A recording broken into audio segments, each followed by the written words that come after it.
Ito yung aking backyard. Red tilapia. Ito lang yan isa malapit sa aking dining.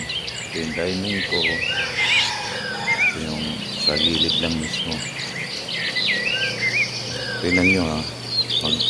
Kagalang pag-equipader, lalapit yan sila. Ayan o. Malapit o.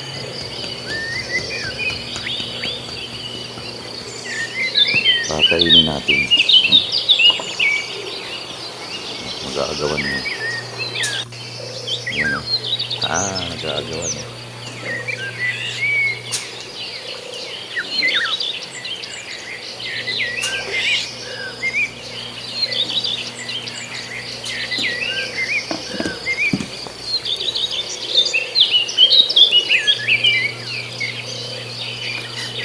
Papakain ko nito umaga lang, saka hapon. Tanghali wala na.